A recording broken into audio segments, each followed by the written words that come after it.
अस्सलाम वालेकुम। आज मैं आपको बनाना बता रही हूँ बीफ टिक्का रोल। मज़ेदार। बहुत मज़े का बनता है।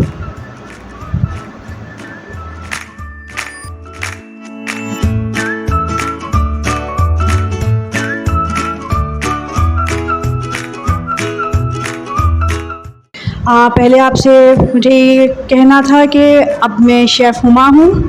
पहले मैं हुमास रेसिपीज़ से थी, लेकिन मुझे बाद में मालूम हुआ कि 2 चैनल और भी हैं, इसलिए फिर मुझे अपने चैनल का नाम चेंज करना पड़ा। इसलिए अब मैं शेफ़ हुमा से हूँ। ठीक है, चैनल वही है। Please like and subscribe my channel. Thank you for watching. इसके लिए हमें चाहिए 1 किलो गोश्त, बोनलेस। मसाला मैंने टिक्का बोटी मसाला ही यूज़ किया है। दही आधा पाव काफ़ी होता है। दही में मैंने मसाला ऐड कर दिया है।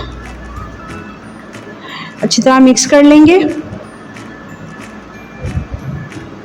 लहसुन अदरक 2 टेबल स्पून भर कर लिया है मैंने। ये मिक्स हो गया है। आपने अगर घर के मसाले यूज़ करने हैं वो भी यूज़ कर सकते हैं। वो सब यही होते हैं, सुर्ख मिर्च, हल्दी, 2 मैंने नमक वो ले लिए थे, लीमू जूस जाना चाहिए।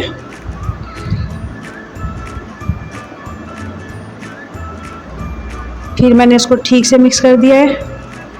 मैं ओवरनाइट इसको रखूँगी। मैरिनेट हो चुका है। Please like and subscribe my channel. Thank you for watching. मैंने ऑयल डाल लिया था, बहुत कम, बहुत ज़्यादा ऑयल नहीं जाएगा। कवर कर दिया है।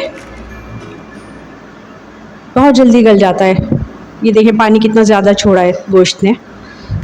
ये इसी में गल भी जाता है और भुन भी जाता है। मैंने ठीक से इसको भून लिया है। ऑयल देखें कितना कम है, बहुत कम यूज़ किया जाता है इसमें ऑयल।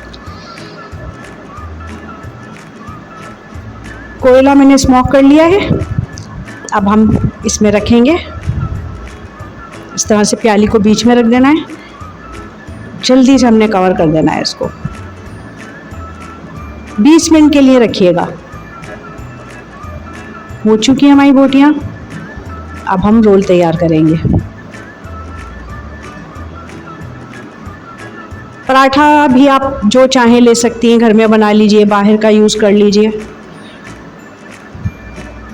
केचप और मायोनीज़ का भी मैंने यूज़ किया है, थोड़ा डिफरेंट।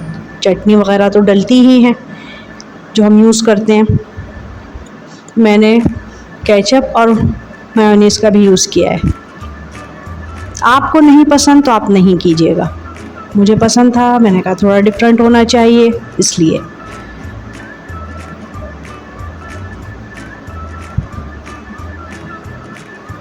अभी तो फ़िलहाल टिक्का बोटी ही का सीज़न चल रहा है, तो ज़रूर ट्राई कीजिएगा।